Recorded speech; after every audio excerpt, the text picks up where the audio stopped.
walk in, no bitches. Please, when I walk in, no bitches. Please, whole squad full of my bitches.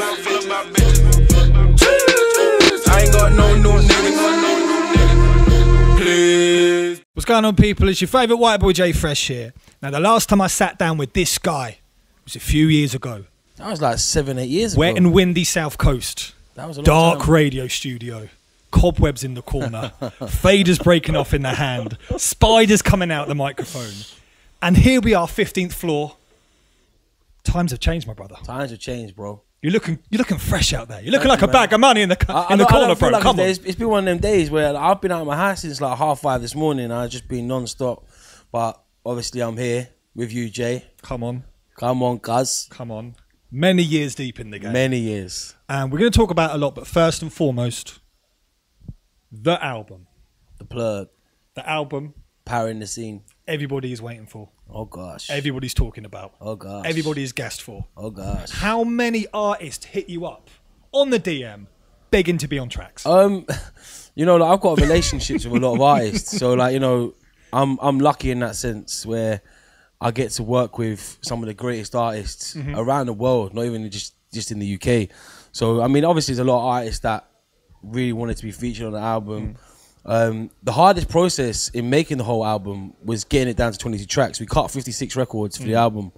So then getting it down to 22, that was the hardest process. Like, and obviously then having to call the artists whose joints weren't on the album. Make the cut. But it weren't because they weren't good enough. It was just because I wanted a certain vibe with this album. You know, and they'll obviously go on another project in the near future. But that was the hardest thing, bro.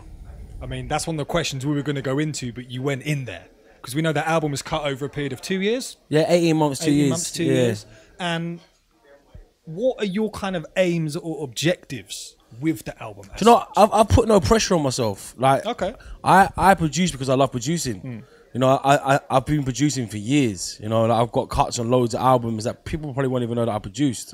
So, you know, there's no pressure on me to deliver with this album. Like, I'm established in my own right as Charlie Sloth the brand. So this is just another extension of what I do and something that I've been doing for years. I've been producing for 15 years, bro. So it's not something that's new to me. It's just something that I'm really putting a lot of effort and time into at the moment. And if we look across the track listing of the album, a lot of artists on there naturally, but a lot of diversity in there with the music that you've included. That was important for you to showcase everything that you're about. Definitely. I mean, like, obviously, I'm notorious for the rap, the grime, the hip hop, but that's not just me. And, you know, if you listen to my daytime show on One Extra, you get a greater idea of my musical depth. And, you know, I've got relationships with guys across the board when it comes to music. I'm just a fan of music. Like, I specialize in urban music and that's my main passion, but I'm a fan of music.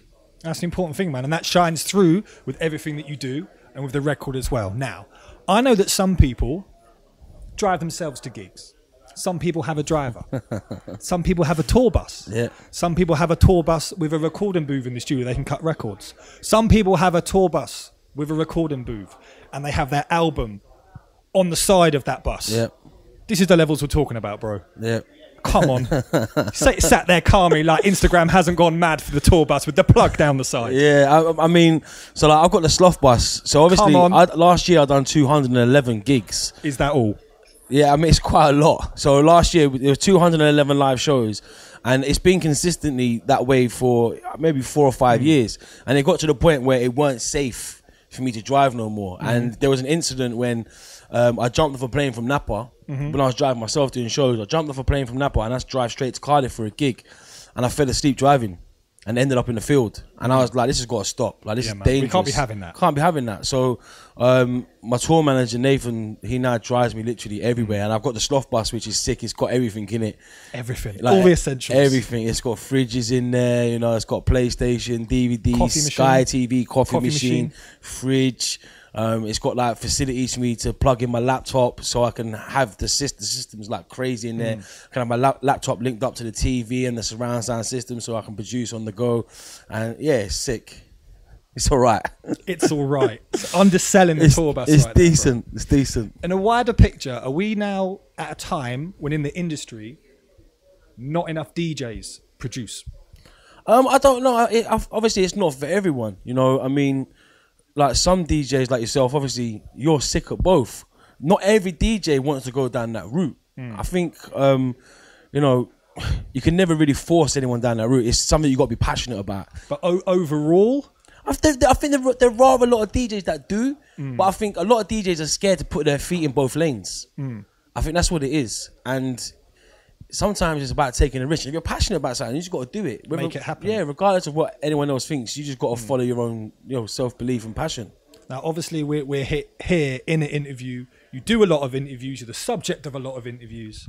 How frustrating is it when you're sat here in an interview and a roadman just walks in off the street demanding the fire in the booth? How frustrating is that? Yeah, I mean, that was frustrating. A stroke of genius at the same time. Like, I'm a massive fan of Michael's, and like, Six. yeah, yesterday, like, I didn't know that was going to happen, and so no, and so for that to happen, I was definitely caught off guard, and it was a moment. It was a moment. So yeah, big him up.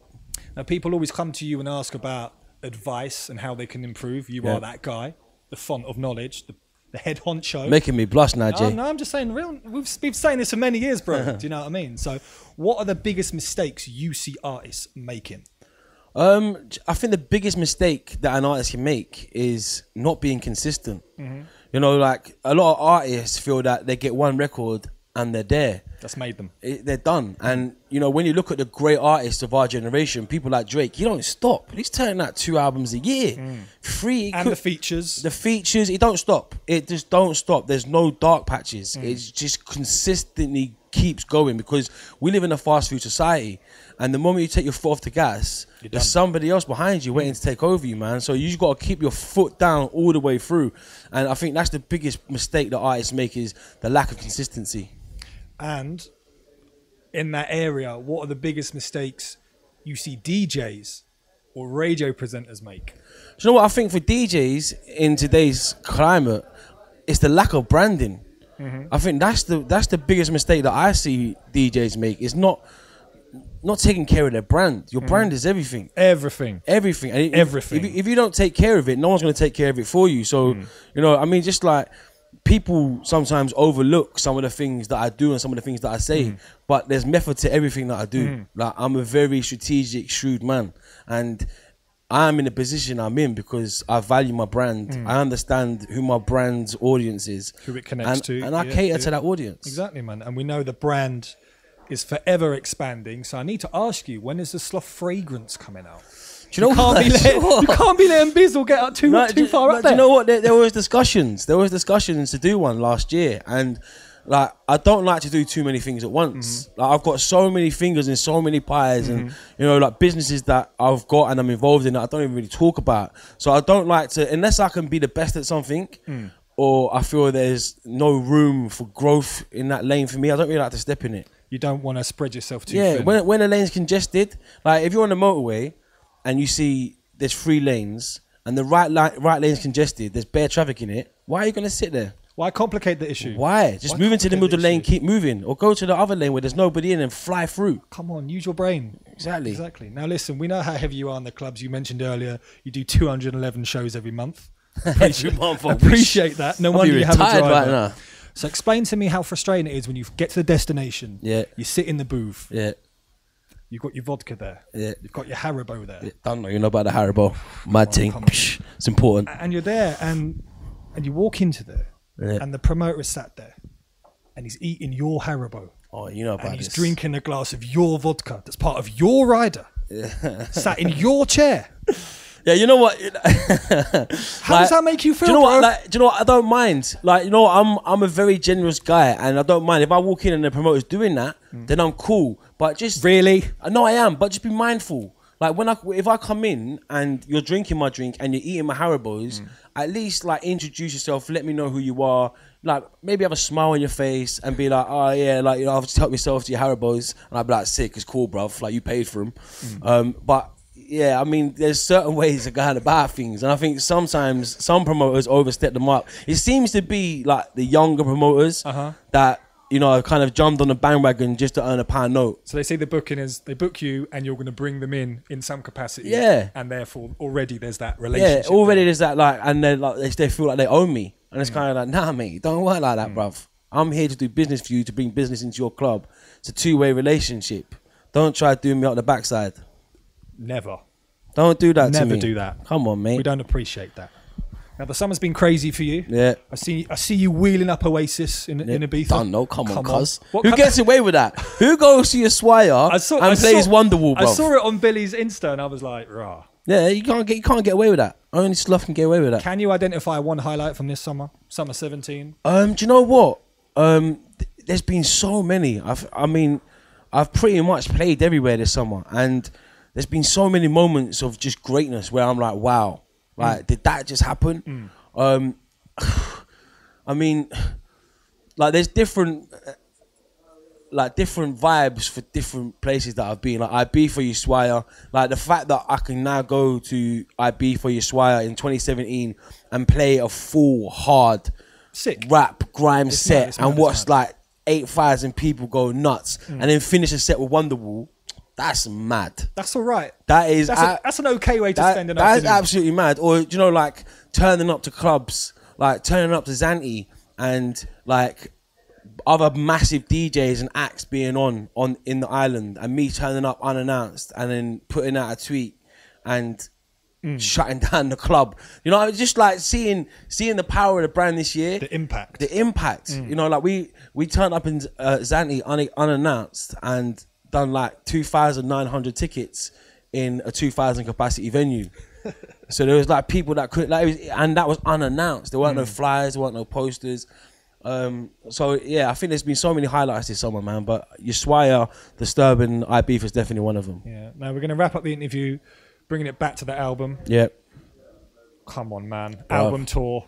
Mad. Album number 2 on the way, surely. Yeah, album 2's done. Done already. It's already done.